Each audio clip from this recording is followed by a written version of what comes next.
Okay, I'm just about to start filming for my new review, so let's see what the script is telling me what to do.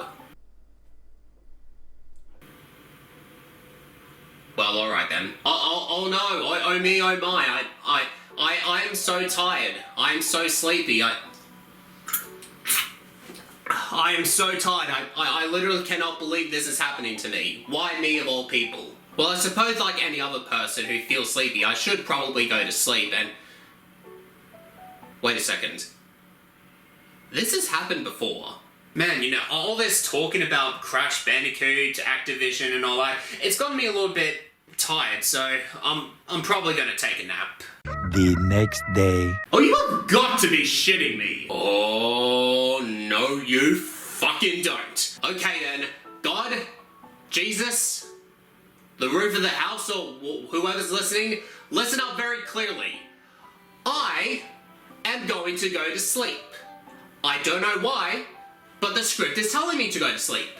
So when I wake up, I want to make sure that everything is exactly the way it is. I don't want any room changes. I don't want any sort of altering with my game room, or whatever you call it nowadays, because I am a young and healthy 25-year-old guy, and wait, hold on a second. Yeah, 25-year-old guy, and I expect everything to be exactly perfect. Okay? You got it? Good. Because I swear to God, if this happens, I'm just gonna... The next day. Well, I suppose it just goes to show that you can't really sleep on the job, now can you? But hey, at least I got my video game shelf all back up and running, so that's a pretty good plus if you ask me. Okay, I'm not gonna waste too much of your time. You know why you clicked on this video, because today we're gonna be talking about the newest Crash Bandicoot game that just came out this year. That's right, we're talking about CTR, Crash Team... Oh fuck, wrong video game.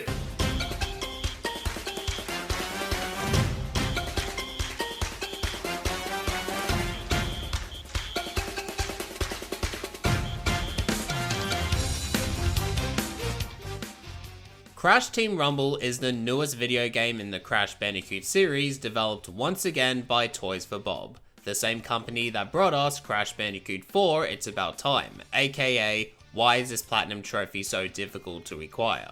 I'd like to think that Crash Bandicoot so far has been pretty successful after coming back with the Insane Trilogy, and because of that game, it has inspired many other video games to have remakes of their own. And after having a lot of enjoyment and giving out positive feedback with the Insane Trilogy, Nitro Fueled, and It's About Time, I'm 100% not sure about Crash Team Rumble. I will go on to add before getting into it, even though in my heart I will always love and adore Crash Bandicoot, but as far as hype levels were before the eventual release date, I was not that hyped, which is pretty strange if you ask me. And I realize why that was the case, and it can be summed up in just 2 words.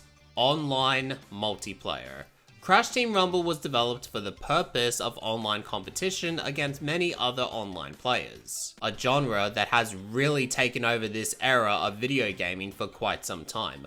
But that whole concept doesn't really suit Crash Bandicoot to me. He was always known as a 3D platformer. Boot up the game and get straight into a level with little to no time. And even without an internet connection to your console, there's still a range of content to explore, like in Nitro Fueled for example. You can optionally play online if you want to, but outside of online, there's a bunch of content to check out. Story mode, arcade, time trials, battle modes, the list goes on and on. Crash Team Rumble on the other hand must require an online connection, and if you don't have access to online, then you might as well ignore this game and save your money for something that'll be worth your time. Look, I'm not trying to point out that this game is terrible. I really had an enjoyable time with it. A lot more than I thought I would, to be realistic. And you can see my reaction to that in my gameplay video I did a while back. Check that out if you haven't seen it already. I put in a lot of effort in these gameplay videos. Or at least that's what I believe anyway. Crash Bandicoot. Do you want to know why I got these scars? I think what I am trying to say is this game will divide gamers into 2 sections, much like with Crash to Insanity. There's people that will love this game and its competitive online matches, while the other side of people will simply say, it's not for me, which is totally understandable. And I accidentally spat on my monitor. Fuck's sake. And I'm on the side of not being a massive fan of online multiplayer. I'm more of a story campaign gamer nowadays in my adult life.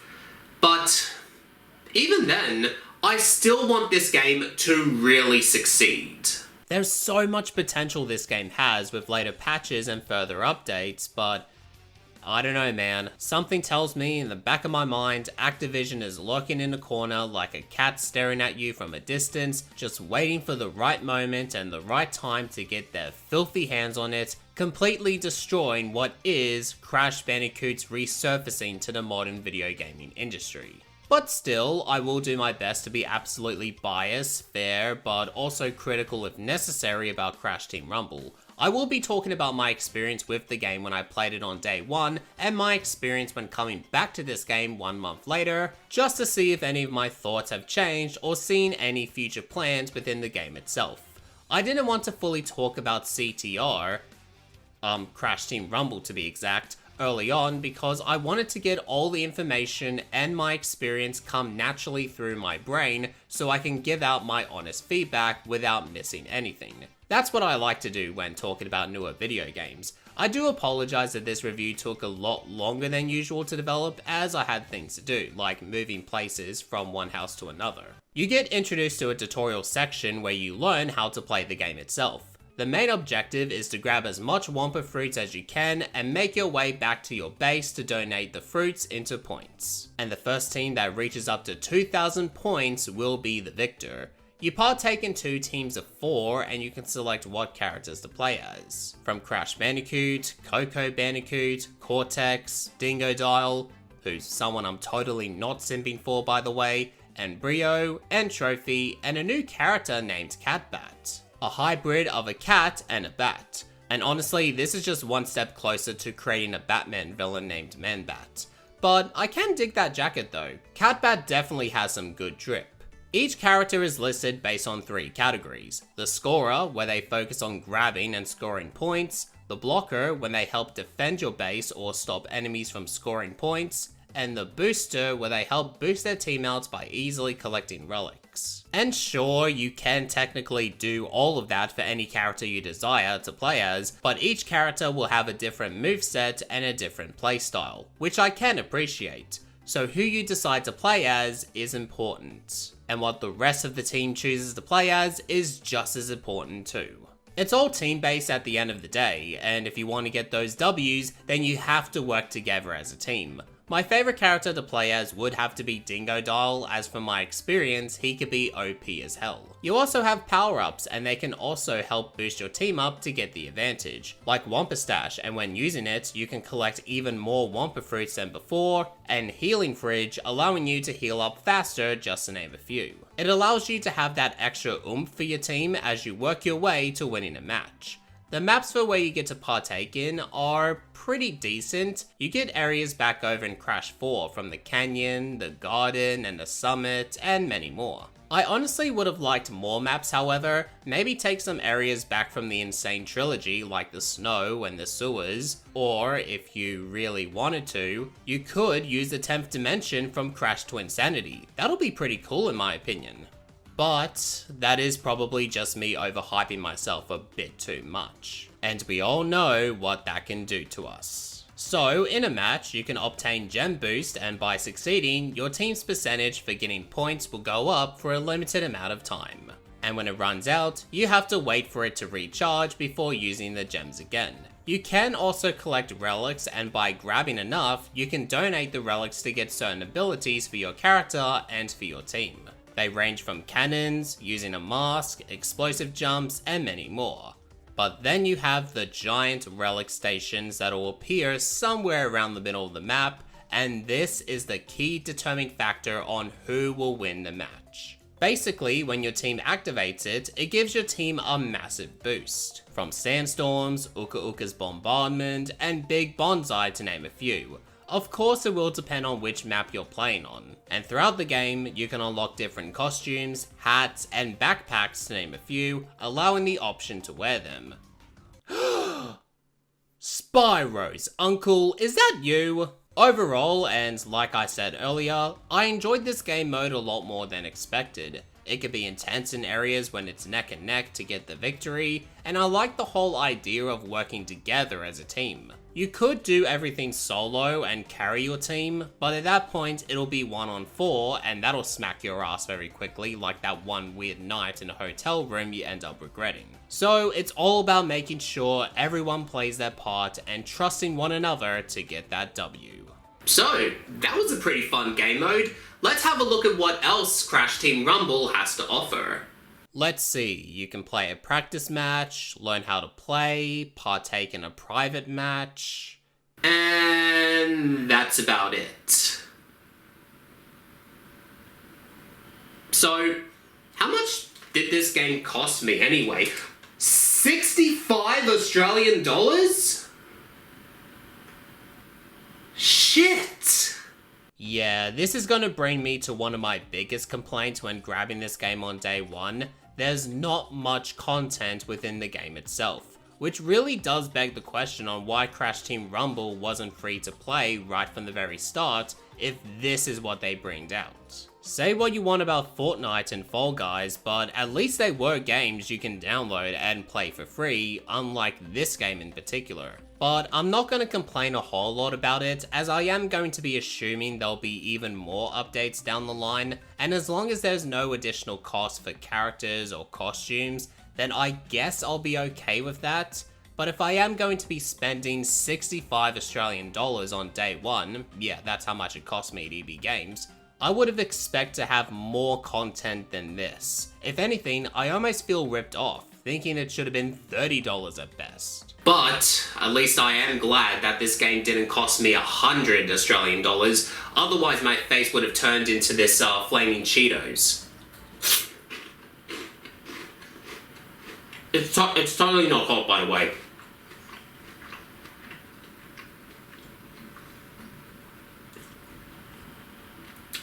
Yeah, nah, fuck that, that's actually pretty hot. So really, when playing the game, this is all you can do. And even though I've stated earlier that this is a very fun game mode to try out, it can get old pretty quickly in long playthroughs. Doing the same strategies again and again, collecting relics, earning gem boosts, and scoring points, which can be tedious at times. And I think it's why I feel like they should have been more different match types on day one. Team deathmatch, capture the flag, hardpoint, and even a simple 2-on-2 rumble match to really spice things up. But from what I've experienced at least, that is not the case. Well, potentially not yet, but you get my drift. I had this weird bug in my tummy that maybe this is a game Toys for Bob didn't want to make at first, but I'm going to make a huge bold statement that Activision really pushed Toys for Bob to make it happen. Maybe I'm right or maybe I'm wrong, but you can't deny Activision's business practices over the years. Producing a video game with online features, forcing players to buy DLCs for more maps and weapons, and once it's all done, create the next game 1 year later and the cycle begins again. Not saying it's going to happen with Crash Bandicoot, but never rule that option out, as they could be just one decision away from really milking the series to a point where they run out of new ideas and slap on questionable moments that'll totally ruin the objective on what made Crash Bandicoot successful in the first place. Just like what happened all these years ago. And I don't want Crash Bandicoot to go back to that stage. I mean, we had Crash riding Titans and yelling out pancakes out loud. That was a dark period. But I am thinking way too much into this, as I only want people to enjoy Crash Bandicoot and fall in love with it the same way I did back in the PlayStation 1 era. Especially with the new generation of video gamers out there, I want them to have that same set experience like I did. And this game is not that. So I suppose before we wrap things up, let's go back to Crash Team Rumble 1 month later after its release and see if there's any changes at all. I said this to myself that there'll probably be new characters being added towards the future, and Ripperoo has been included in the game, and there'll definitely be more by the looks of it. I could just imagine having Tiny Tiger, Crunch Bandicoot, and Nina Cortex being added. Spyro would fit pretty well up here too. I was hoping for new power-ups, but it looks like it hasn't happened yet. Same with the maps, it looks like they haven't added any new areas to partake in yet. But there is a new game mode, thank God, called Zap Trap, which is basically the same as your regular match, but this time, when you and your teammates get close to each other, you create an electrical barrier that'll one-hit kill an enemy. It's a pretty neat idea if you ask me, even if the main objective is the same. So it's fair to say that Crash Team Rumble will slowly but surely get more updates with new characters, new types of matches, and maybe, just maybe, even more locations to try out in future patches. And hell, even while I'm editing this video, there might be even more content they've added and I haven't noticed it yet. It is still unsure if there will be additional costs for later battle passes, but time will only tell. However, I'll just make one final point before getting into the verdict. It took a lot longer than usual to find a match online. I mean, it only took a few seconds or so a while back in 1 week of its release, but now it's getting longer to find one nowadays. I don't want to assume that many people have stopped playing and have moved on to other games, but when this is happening on a regular basis for me when coming back to Crash Team Rumble, the numbers certainly don't lie. Which really begs me to say this again, and I cannot stress this enough. Crash Bandicoot is not an online game.